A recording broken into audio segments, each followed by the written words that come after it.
소아정신과에 가면 여러 가지 검사를 한다고 들었는데요. 오늘은 그 중에서도 지능검사를 알아보려고 합니다. 오늘 주제 전문가이신 최미지 원장님을 모셨습니다. 안녕하세요, 원장님. 네, 안녕하세요. 더마음의원 최미지 원장입니다.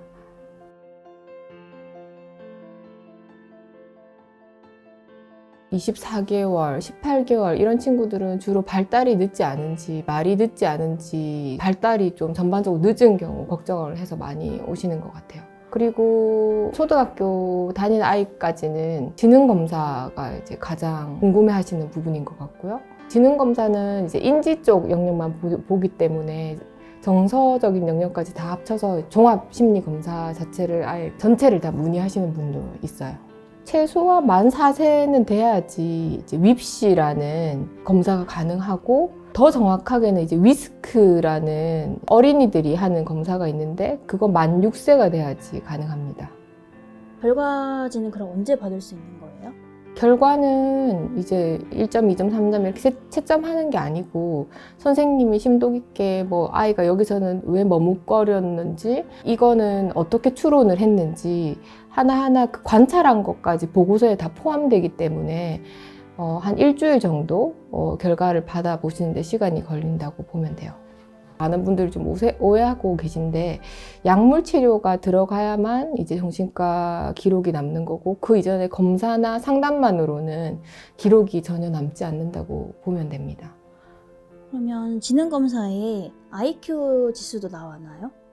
네, 당연히 검사 결과에 나오고, IQ가 100이다, 뭐 150이다, 150돼서 멘사 같다, 뭐 이렇게 얘기하는데 그게 단순한 숫자가 아니에요. 사실은 5개의 소항목으로 나누어서 그 항목의 총점이라고 보시면 될 것 같고, 실제로는 그 총점만이 중요한 게 아니고 각 소항목마다 그 IQ의 분포가 어떻게 되는지까지 검사를 통해서 확인을 하는 게 중요한 거죠. 소아지능검사가 어떻게 이루어지는지 조금 설명해 주실 수 있을까요? 그 임상심리사 선생님이 검사를 하시는 거고, 심리학과 나오시고 심리학 석사를 하고 또 3년간 심리검사 트레이닝만 받으신 되게 전문성이 있으신 분만 이 검사를 할 수 있거든요. 그래서 절차에 따라서 1시간에서 1시간 반 동안 아이랑 이제 묻고 답하는 검사도 있고, 이제 적는 검사도 있고, 아이가 뭔가 이제 조작해서 만들어 보는 검사도 있고, 이거를 검사 프로토콜에 따라서 정확하게 하는 거죠. 학원에서 입학시험으로도 지능검사를 한다고 들었는데요. 미리 예행 연습을 하고 가도 될까요? 그렇게 예행 연습하는 거는 추천드리진 않아요. 왜냐면 정확도가 중요한 거지, 그 수치가 높게 나오는 게 중요한 건 아니거든요. 원칙은 한 번 했을 때 1년 안에는 다시 하는 걸 권장하지 않아요. 왜냐면 학습 효과라고 해서 아이가 당연히 이제 문제 푸는 것처럼 하면 할수록 숙달되고 어떤 검사가 나올지 예측하기 때문에 하면 할수록 점수는 올라가거든요. 만 6세부터 좀 정확한 지능검사가 나온다는데, 그 전에 이르게 할 수 있는 윕시라는 다른 검사가 있다고 했잖아요. 아주 부진하거나 아주 뛰어날 때도 좀 하시는 것 같아요. 사실은 특수교육이라는 게 발달이 늦은 아이뿐만 아니라 발달이 너무 빠른 친구들도 특수하다고 보는 거거든요.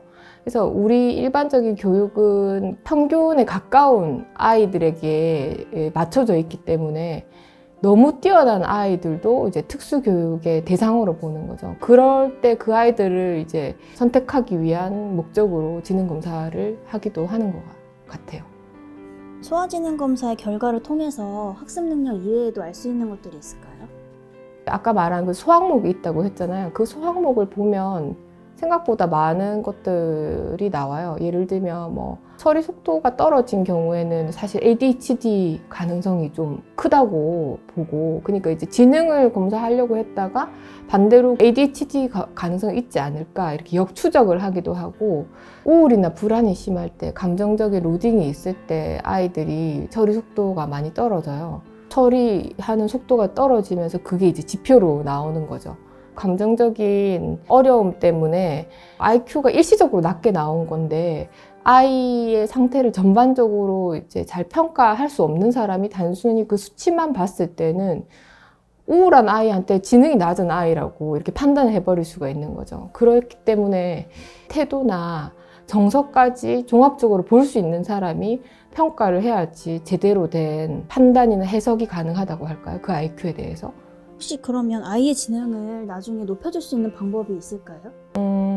소항목에 따라서 아이의 어떤 고유한 어떤 특성인 잘 변하지 않는 그런 항목도 있지만 언어 추로 능력처럼 책을 많이 읽어주고 많이 노출시키고 교육을 하면 상식이나 언어 같은 걸 많이 이제 점수가 올라가는 항목이거든요.